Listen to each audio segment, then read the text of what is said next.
Phone buzzed again under my purse. Heart thumped a frantic rhythm against my ribs. Dinner with John was a blur. Burnt chicken, forced conversation.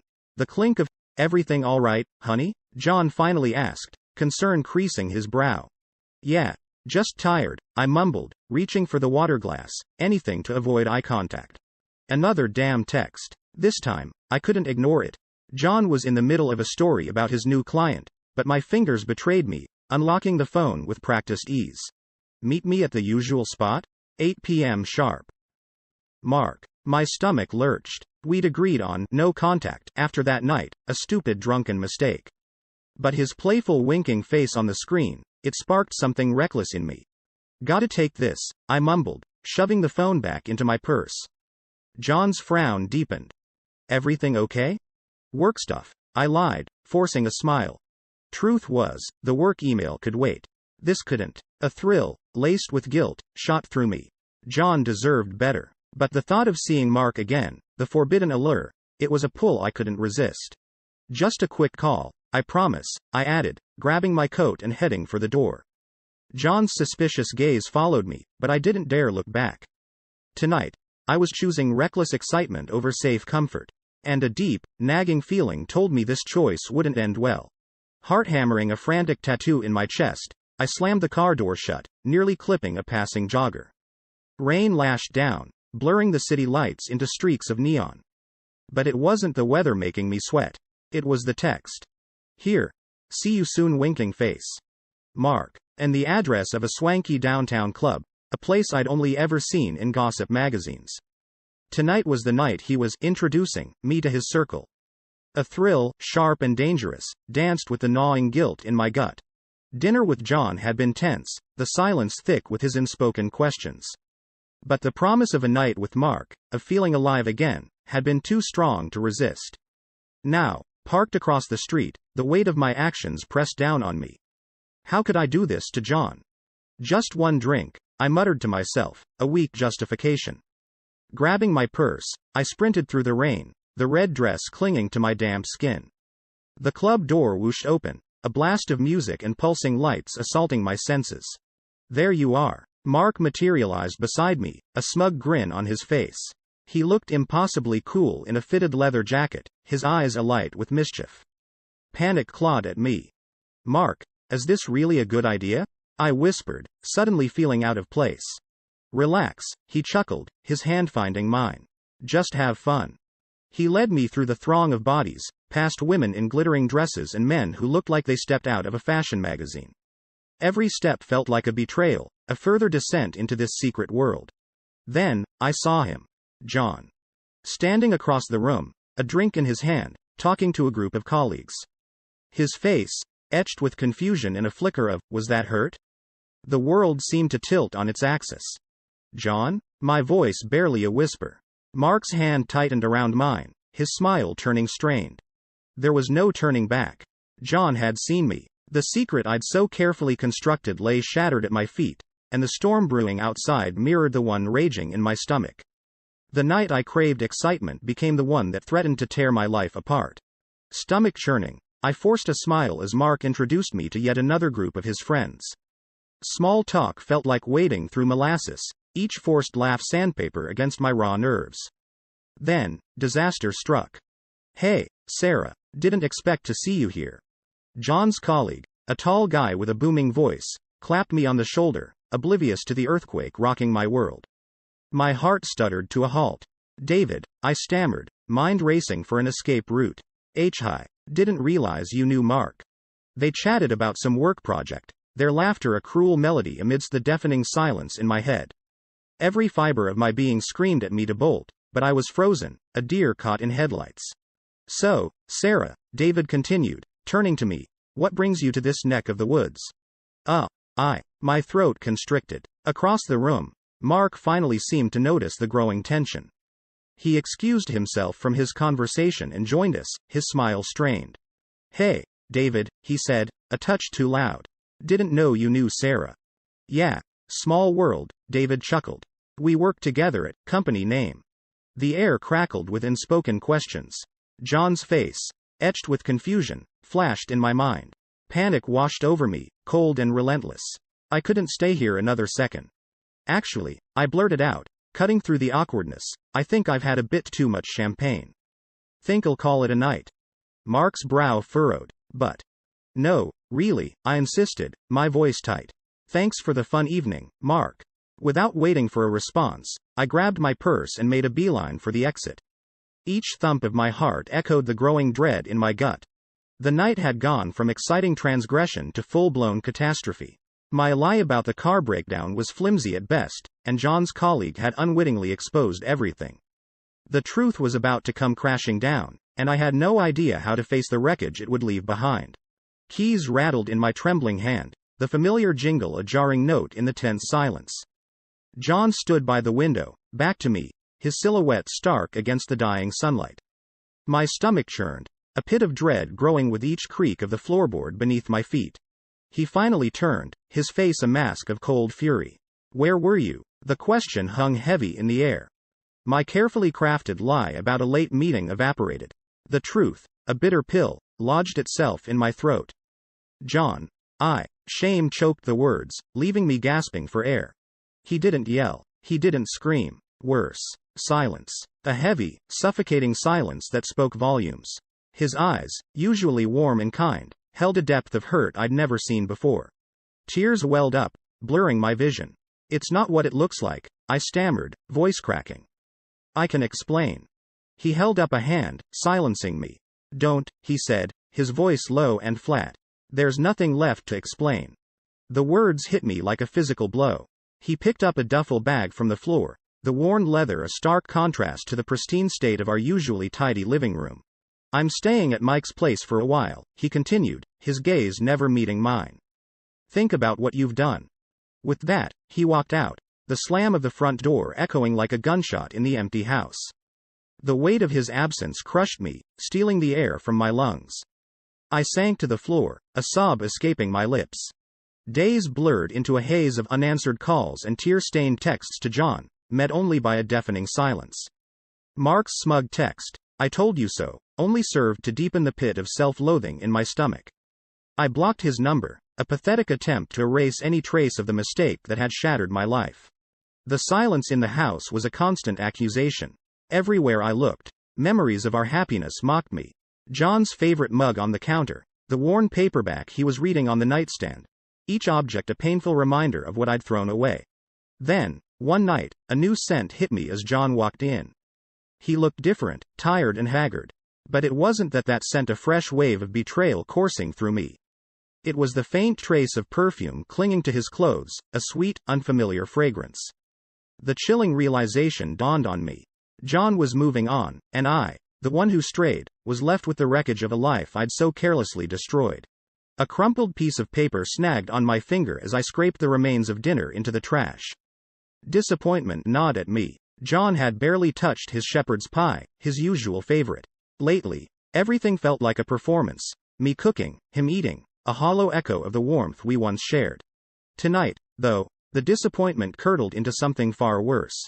Half hidden under a napkin, a crumpled receipt caught my eye. A lawyer's office. The words swam before my vision, the blood draining from my face. My breath hitched. John wouldn't, would he? Panic clawed at my throat.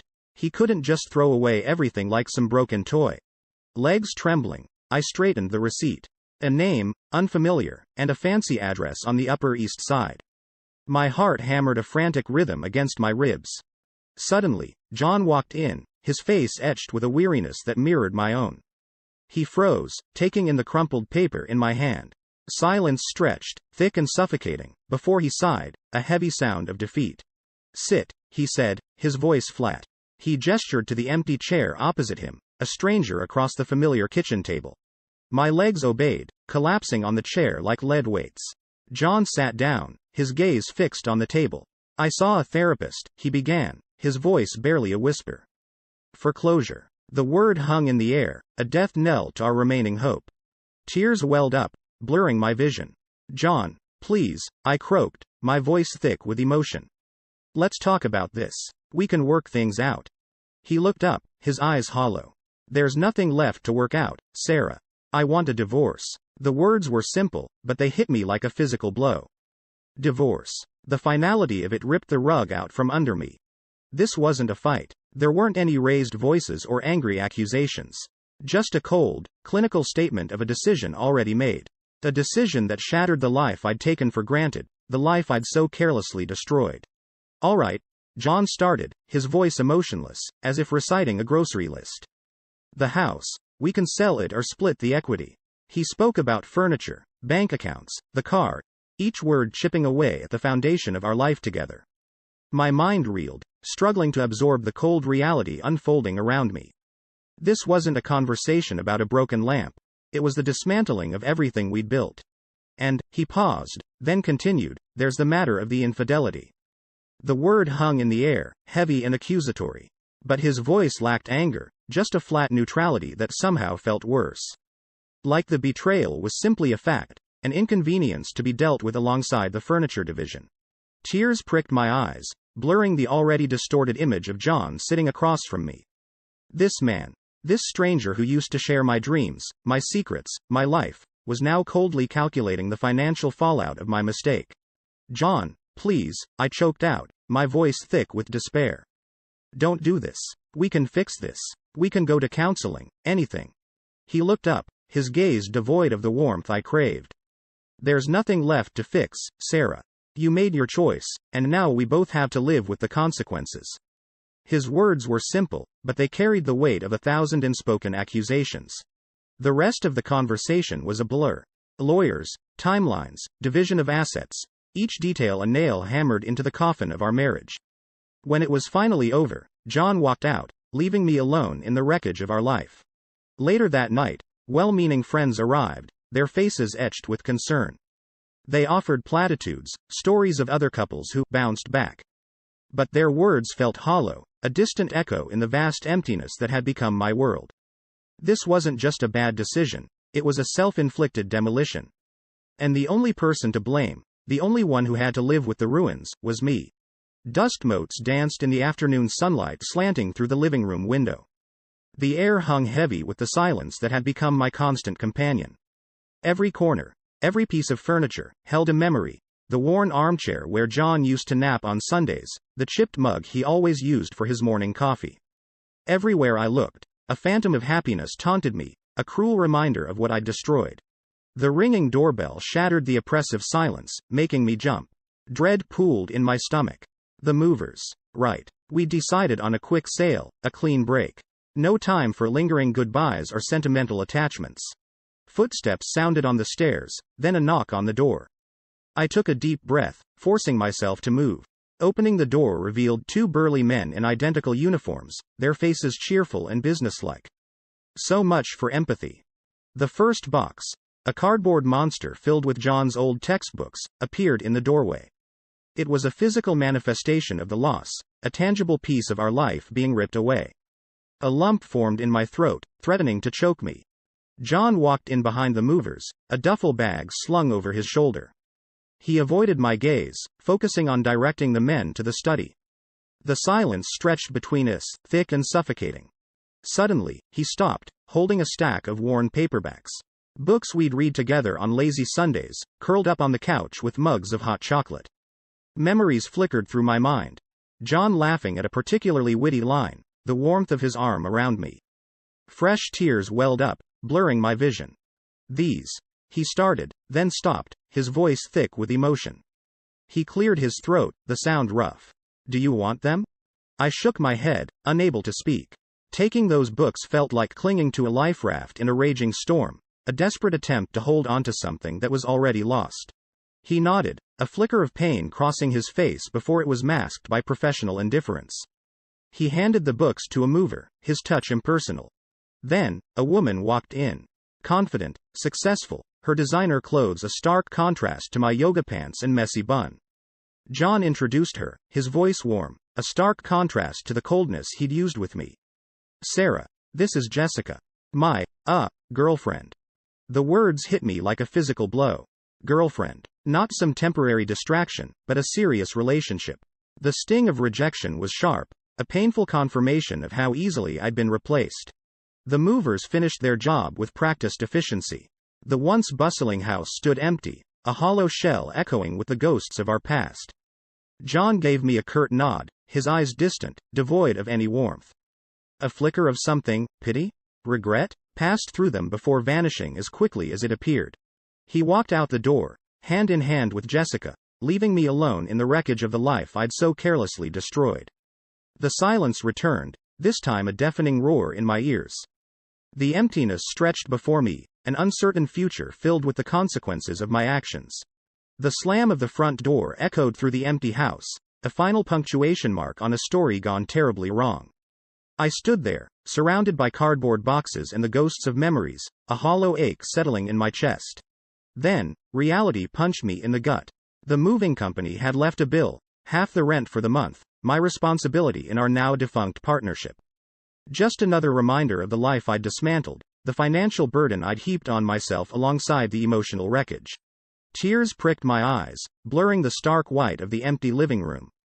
This place, once a haven of laughter and shared dreams, now felt alien and suffocating. Sleep was a distant memory, replaced by nights spent staring at the ceiling, replaying every stupid decision that led me here. A few days later, I needed a caffeine fix. The familiar buzz of the local coffee shop offered a small comfort, a brief escape from the suffocating silence of my empty apartment. As I scanned the room for a seat, a jolt of icy dread shot through me.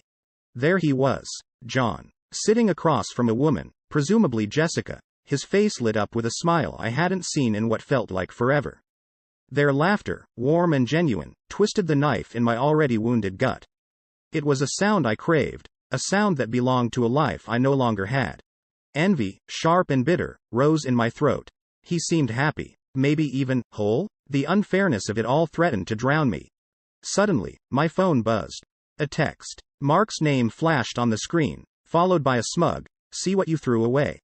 I stared at the message, the anger I felt for him eclipsed by the overwhelming self-loathing. His words held no power anymore. He wasn't the cause of this mess, just a symptom of my own poor choices. With a deep breath, I deleted the text without reply. Dwelling on the past wouldn't change anything. John was gone, the life we built was shattered, and the only person who could pick up the pieces was me. Work became my refuge. I dove headfirst into every project, seeking solace in exhaustion. The numbing cycle of deadlines and reports offered a temporary escape from the turmoil within. Maybe, just maybe, if I buried myself deep enough in work, the pain wouldn't feel so raw, the regret wouldn't sting so sharply. It wasn't a perfect solution, but for now, it was all I had. A crumpled napkin landed on my desk, a silent invitation. David, the new guy from marketing, offered a hopeful smile. Coffee sometime? The question hung in the air, a lifeline thrown to a drowning woman. But I politely declined, the ghost of a wedding ring still heavy on my finger, a constant reminder of the life I'd shattered. David seemed to understand, his smile fading into a sympathetic nod. Alone again, I glanced at my reflection in the computer screen. The vibrant woman who used to chase excitement, the one who impulsively agreed to weekend getaways and spontaneous adventures, was gone. Staring back at me was a stranger, tired eyes, dull skin, a ghost of the woman I used to be. Later that week, I bumped into Emily, an old friend from before John. She was single, successful, radiating an energy I craved. For a fleeting moment, the idea sparked, maybe a fresh start, a chance to rewrite my story. But the thought, as quickly as it appeared, fizzled out. The idea of another relationship felt hollow, a cheap substitute for the love I'd so carelessly thrown away. Everywhere I looked, life seemed to mock me.